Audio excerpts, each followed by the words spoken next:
నమస్తే పబ్లిక్, అందరు మంచిగా ఉన్నారా? మన సిటీ మార్ చూసేటోళ్ళ కోసం మంచి మంచి వార్తలు పట్టుకొచ్చిన కాబట్టి మన ఛానల్ మారకుండా వార్తలు పురాగా వడిసేదానిక చూస్తూనే ఉండుండ్రి.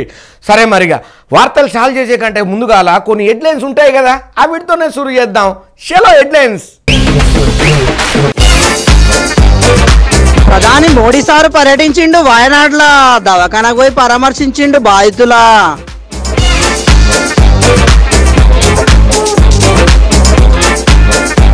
జాతీయ పండుగల కోసం ఏపీ సర్కారు పెంచింది నిధులు, ఇక్కడికించి ఘనంగా చేయాలంట వేడుకలు.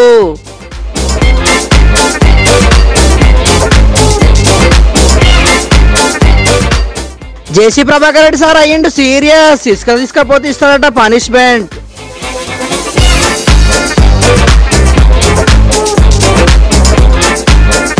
రోడ్డు రోలర్తో దొక్కిచ్చిండ్రు బండి సైలెన్సర్లు, ఇంకోసారి అసలుకే ఊకోరట పోలీసులు.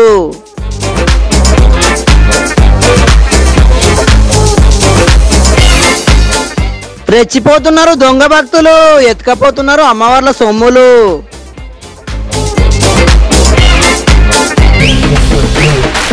మొన్నట్ల వయనాడులో వచ్చిన వరదలకు అంతా అల్లకల్లోలం అయింది. ఇప్పుడు అక్కడి పరిస్థితి చూస్తే ప్రతి ఒక్కరికి దుఃఖం అనిపిస్తున్నది. వయనాడును ఆదుకునేందుకు ఇప్పుడు చాలా మంది ముందుకు వస్తున్నారు. అయితే ఇవాళ ప్రధాని మోడీ సార్ కూడా వయనాడులో పర్యటన చేసిండు. మరి ఇక ముచ్చట్లేందో పురాగా అరుచుకుందాం పాండ్రి.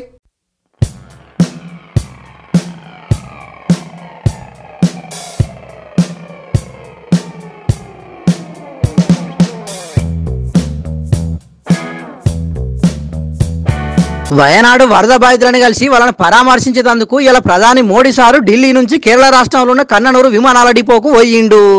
అక్కడికించి ప్రత్యేక విమానంలో Kerala CM Pinarayi Vijayan, governor Arif Mohammad Khan, centre మంత్రి సురేష్ గోపితో కలిసి వయనాడుకు బయలుదేరిండు. భారీ ప్రమాదానికి కారణమైన ముండక్కై చురాలమల్ ఏరియాల ఏరియల్ సర్వే చేసిండు. అటెంక వరద ప్రభావిత ప్రాంతాల్లో తిరిగి చూసిండ్రు.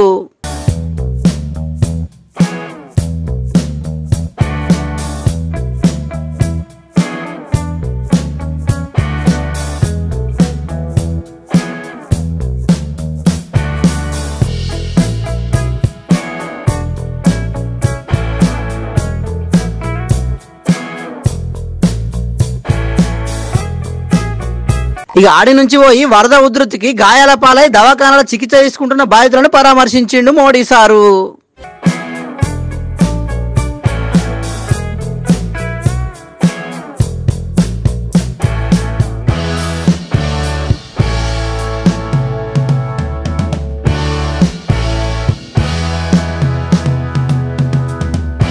అటెంక ఉన్నతాధికారులతో మీటింగ్ పెట్టిండు. ప్రమాదం జరిగిన రోజే సీఎంతో మాట్లాడి సాయం చేస్తానని మాట ఇచ్చిన. ఎన్డీఆర్ఎఫ్, ఎస్డీఆర్ఎఫ్, సైన్యము, పోలీసులు, వైద్యులు ప్రతి ఒక్కరు బాధితులకు సాయం అందించారని తారీఫ్ చేసిండు. ప్రమాదాలు జరిగినప్పుడే 4 రోజులు మాట్లాడుకొని అటెంక వదిలేకుండా ఇప్పటికైనా ఇటువంటి ప్రమాదాలు జరిగే అవకాశం ఉన్న ప్రాంతాలను గుర్తించి సరైన భద్రతా చర్యలు తీసుకోవాలని పర్యావరణవేత్తలు అంటున్నారు. చూడాల మరి సెంటర్ సర్కారు ఏం ఆలోచన చేస్తుందో ఏం కథనో.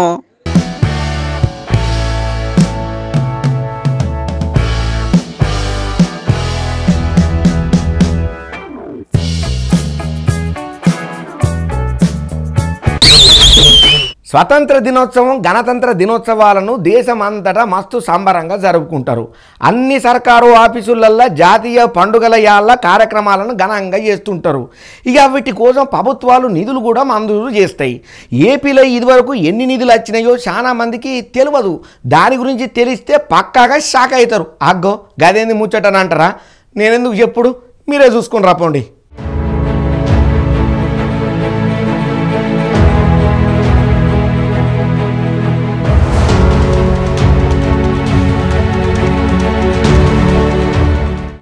ఆగస్టు గణతంత్ర దినోత్సవ వేడుకలు ఘనంగా నిర్వహించేందుకు ఇప్పటి వరకు మైనర్ గ్రామ పంచాయతీలకు 100 రూపాయలు, మేజర్ గ్రామ పంచాయతీలకు 250 రూపాయలు ఇచ్చేటోళ్ళు. ఏంది పరిశాన్ అవుతున్నారా? నిజమే, ఇది 34 ఏళ్ల సంది గింతే అమౌంట్ ఇస్తున్నారట. ఇప్పుడు ఆ అమౌంట్ను పెంచింది ఏపీ సర్కారు. 2011 జనాభా లెక్కల ఆధారంగా 5,000 లోపు జనాభా ఉన్న మైనర్ పంచాయతీలకు 10,000, 5,000 పైబడి జనాభా ఉన్న మేజర్ గ్రామ పంచాయతీలకు 25,000 ఇచ్చే నిర్ణయం రాష్ట్ర ప్రభుత్వం తీసుకున్నదని deputy CM Pawan Kalyan sir ప్రకటించిండు.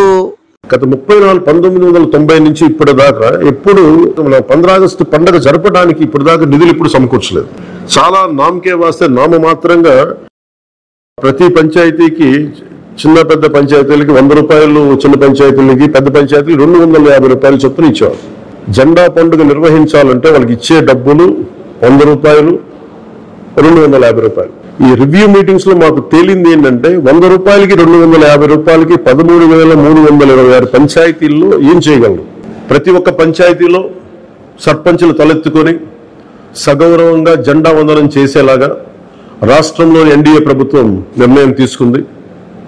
August 15న స్వాతంత్ర దినోత్సవ వేడుకల నిర్వహణకు నిధులు కొరత లేకుండా చేశాం. చిన్న పంచాయతీలకి 10,000 రూపాయలు, మేజర్ పంచాయతీలకి 25,000 రూపాయల చొప్పున నిధులు సమకూరుస్తున్నాం. జీవోను కూడా రిలీజ్ చేశాం. దీనిని పంచాయతీ సర్పంచులు దీన్ని పూర్తిగా సద్వినియోగం చేసుకోమని నేను విన్నవించుకుంటా ఉన్నా. సర్కారు ఇచ్చే పైసలతోని స్వతంత్ర దినోత్సవం నాడు కార్యక్రమాలు చేయాలన్నట. అట్లనే జనవరి 26 నాడు గణతంత్ర దినోత్సవ కార్యక్రమాలకు కూడా ఇంతే అమౌంట్ ఇస్తారట. నిధులు లేక స్వాతంత్ర దినోత్సవం, రిపబ్లిక్ డే నిర్వహణ కూడా కష్టంగా ఉన్నదని ఈ మధ్య డిప్యూటీ సీఎం పవన్ కళ్యాణ్ సార్ను కలిసి కొంతమంది సర్పంచులు చెప్పే వరకు అధికారులతో మాట్లాడి ఖర్చుల కోసం ఇచ్చే అమౌంట్ను పెంచే ఉపాయం చేసిరన్నట్టు. సర్కారు స్కూళ్లు, ప్రైవేట్ స్కూళ్ల విద్యార్థులకు 15 ఆగస్టు విశిష్టత, రాజ్యాంగ విలువ, స్థానిక సంస్థల పాలన లాంటి అంశాల మీద వ్యాసరచన, క్విజ్, డిబేటు, ఆటల పోటీలు నిర్వహించాలని ఆర్డర్ వేసిరు అధికారులు. ఈ పోటీల నిర్వహణలో సంబంధిత పాఠశాలల ఉపాధ్యాయులను భాగస్వామ్యం చేసి బహుమతులు ఇవ్వాలన్నట. అట్లనే పంచాయతీ పరిధిలో ఉన్న స్వాతంత్ర సమరయోధులు, రక్షణ రంగం నుంచి వచ్చిన వాళ్లను, పారిశుద్ధ్య కార్మికులను సత్కరించాలన్నట. పాఠశాలలు, అంగన్వాడీలో ఉండే పిల్లలకు మిఠాయిలు ఇవ్వాలని చెప్పిండ్రు. అట్లనే పారిశుద్ధ్యం గురించి గాంధీజీ చెప్పిన మాటలతో ప్రమాణం చేయించాలని ఆదేశాలు ఇచ్చిర్రు. చూడాలి మరి ఈ కాడ నుంచి గ్రామ పంచాయతీల కార్యక్రమాలను ఎంత ఘనంగా చేస్తారో మరి.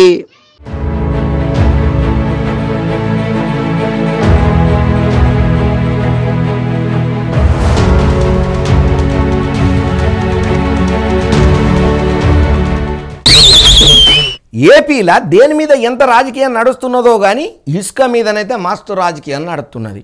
ఎన్నికలకు ముందు కూటమి లీడర్లు హామీ ఇచ్చిండ్రు కదా, మేం గెలిస్తే ఇసుకను ఫ్రీగా ఇస్తామని. అన్నట్టే అధికారంలోకి వచ్చినాక ఇసుకను ఫ్రీగానే ఇస్తున్నారు, కానీ ట్రాన్స్పోర్ట్ ఛార్జీలను అసలు చేస్తున్నారు. అయితే దీని మీద వైసీపీలు పెద్ద రాజకీయమే చేస్తున్నారు. ఇక ట్రాన్స్పోర్ట్ ఛార్జీలు వసూలు చేసినాక ఫ్రీ ఎక్కడిది అని ఇసువంటి ఇసుక మీద రాజకీయం నడుస్తున్న టైంలో కొన్ని జాగల్లా ఇసుక అక్రమ రవాణా నడిస్తే ఎట్లుంటుంది? అందుకే జేసీ ప్రభాకర్ సారు మస్తు స్ట్రాంగ్ వార్నింగ్ ఇచ్చిండు.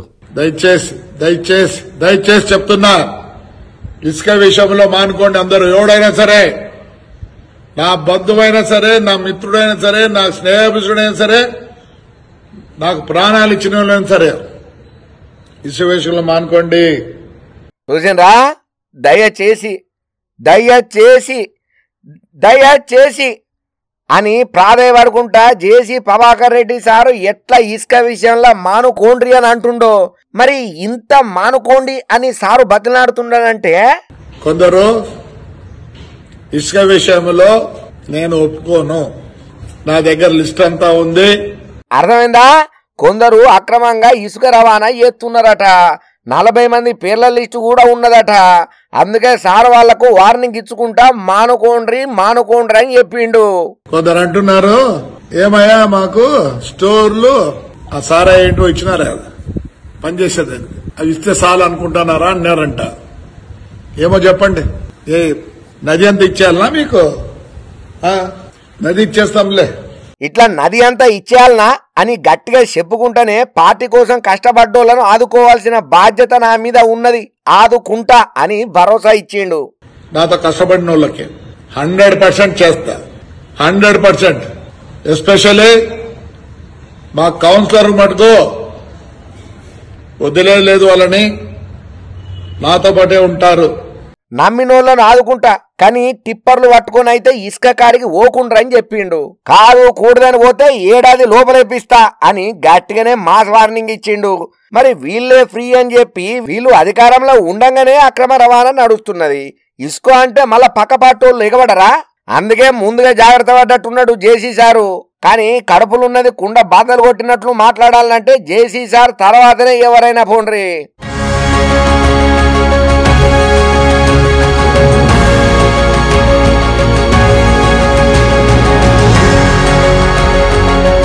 అవులా రోడ్ల మీద కొందరు సోకులకు బండ్లు నడుపుకుంటా పోకిరి లెక్కలు చేసుకుంటా డుబ్బు కానీ రోడ్డు మీద బండి నడిపితే ఆ రోడ్డుకు సప్పుడు ఇనొచ్చేటట్లు బండ్లను దోలుతుంటారు కదా. అయితే అసొంటోళ్ళ తోలు తీసిండ్రు పోలీసు వాళ్ళు. ఆ బండ్లన్నీ దొరకబట్టి సీజ్ చేసి మళ్ళా బండ్ల సైలెన్సర్లే కాదు అది నడిపేటోళ్ళకు కూడా సప్పుడు చేయకుండా చేసిండ్రు పోలీసు వాళ్ళు. అగో ఇట్లా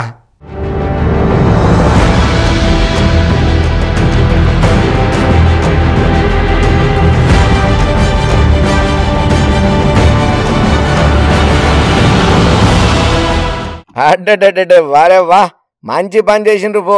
ఈ తాపకిగా సైలెన్సర్ల సప్పుడు కాదు కదా బండ్ల సప్పుడు కూడా రాకుండా చేసిండ్రు. కానీ చూడుండ్రి ఓ 5 కాదు 10 కాదు దగ్గర 80 సైలెన్సర్ల పైనే ఉన్నాయి. అంటే అన్ని బండ్లతోని గుడగుడ అని సప్పుడు చేసుకుంటా పోరలు రోడ్ల మీద కథలు పడుతున్నారు అన్నట్టు. అందుకే ఈ బండ్లను దొరకబట్టి సైలెన్సర్లను వీకి ఇగో ఇట్లా రోడ్డు మీద లోడర్తో దొక్కిచ్చిళ్ళు.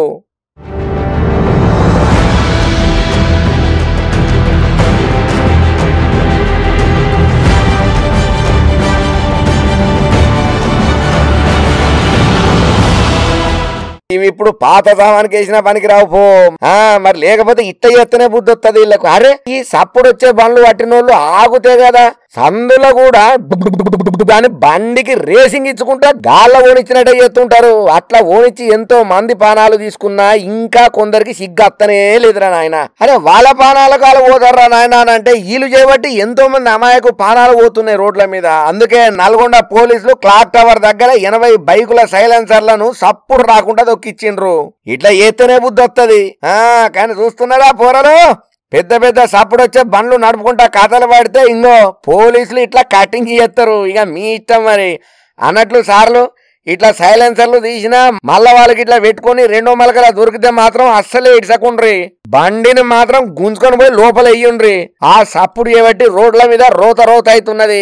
ఎంత మంది పబ్లిక్ ఇబ్బంది పడుతున్నారో మస్తు కోస అవుతున్నది సార్ ఈ బండ్లతోని. మీకు దండం పెడితే కడుపులో తలకాయ పెడితే ముందైతే ఈ సప్పుడు వచ్చే బండ్లు దొరికినట్లు లోపల నూకుండ్రి. ముందైతే గిసొంటి సప్పుడు వచ్చే అడ్డమైన బండ్లు ఏమి దొరికితే లోపల నూకుండ్రి సారు అని అంటున్నారు ఈ ముచ్చటెరకైన వాళ్ళు.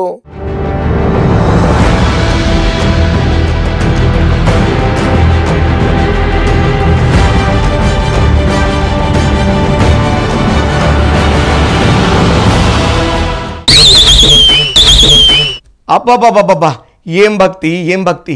ఇటువంటి భక్తుడు ఈ ప్రపంచంలోనే ఉండడో తెలియదు. అంత గొప్ప భక్తుడు ఉన్నట్టున్నాడు. ఎవరన్నా ఏదన్నా కొత్త పని చేస్తున్నప్పుడు దైవానికి ఎంత మొక్కుతారో అంతే భక్తితోని కాదు అంతకంటే ఎక్కువ భక్తితోని అమ్మవారికి దండాలు పెడుతున్నాడు. అయితే ఆ భక్తుడు చేయబోయే పని ఏందయ్యా అని అంటే నేను చెప్పుడు కాదు, మీరే చూడుండ్రి.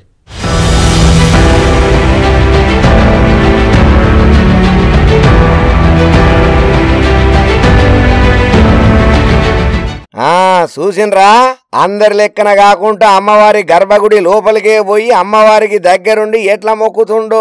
అమ్మ నేను చెయ్యబోయే పని మంచిగా జరిగేటట్టు చూడు తల్లి. చేసే పని శుభమే జరగాలి గాని అశుభం జరగొద్దమ్మా. అప్పుడు నాకు వచ్చిన దాంట్లో నీ ఉండిలో కూడా కొంత ఎత్తమ్మా అన్నట్టే ఎంతో భక్తి శ్రద్ధలతోని మొక్కుతున్నట్టు అనిపిస్తున్నది కదా. ఇక మరి ఈయన చేసే ఉద్దారకం ఏందో గదనుల్లా పనేందో చూద్దాం పాండ్రి.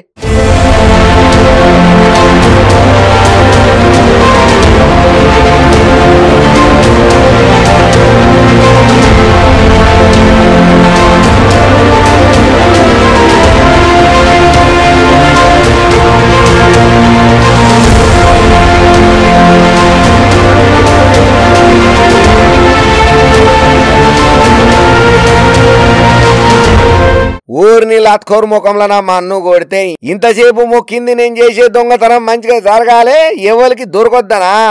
మంచిగున్నావు పోరా నువ్వు. అమ్మవారికి మొక్కి అమ్మవారి నగలనే ఎత్తుకపోతుండు. ఈయన చేతులకు సాట్టాలు పుట్టా వీని కండ్లల్లో కాకులు ఓడవా మరీ గింత అధ్వానం చేస్తాడా? అన్నమయ్య జిల్లా మదనపల్లిలో ఉన్న బుగ్గ కాలువ బాటగంగమ్మ గుళ్ళైంది ఇది. గీ బద్మాష్ గాడు చూసేటోళ్ళకు అనుమానం రావద్దని చెప్పి ఇట్లా మంచి భక్తులు లెక్కనే గుడి లోపటికి ఇట్లా మొక్కుకొని మరి అమ్మవారి మెడలున్న బంగారు గొలుసులను ఎత్తుకొని వేయండు. కాని విని వట్టిగానే ఇడిచిపెట్టదు పోండ్రి అమ్మవారు. ఇక ఈడ ఇట్లయితే ఇగో గీడ చూడుండ్రి. ఆగో గుడిలు ఉండాల్సిన ఉండీలు గీడ చెట్లల్లా ఉన్నాయేంది అని అనుకుంటున్నారా? గాదే కదా మరి దొంగ బద్మాష్ గాళ్ళు గుళ్ళ మీదనే వాడుతున్నారు ఈ నడమ. మెదక్ జిల్లా ఏడుపాయల కాడున్న వనదుర్గమ్మ గుడిలో ఉన్న 2 ఉండీలను దొంగతనం చేసి ఇట్లా బయటికి తీసుకొని పోయి పగలగొట్టి పైసలెత్తుకొని పోయిండ్రు. మరీ ఇంత భయం లేకుండా పోతున్నది బద్మాష్ గాన్లకు. మరి వరాలిచ్చే అమ్మవార్లకు శిక్ష చేసుడు తెలవదా? ఈ బద్మాష్ గాన్ల సంగతి ఆ అమ్మవార్లే చూసుకుంటారు.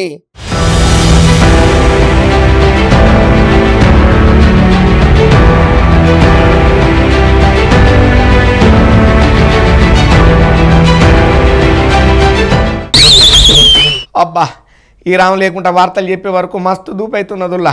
కడమ వార్తలు చెప్పుకునే ముందు చిన్న బ్రేక్ తీసుకొని బుక్కడే మనిషిని లాగొత్తా. ఏమనుకోకుండ్రి, అట్లా పోయి ఇట్లా అత్తా.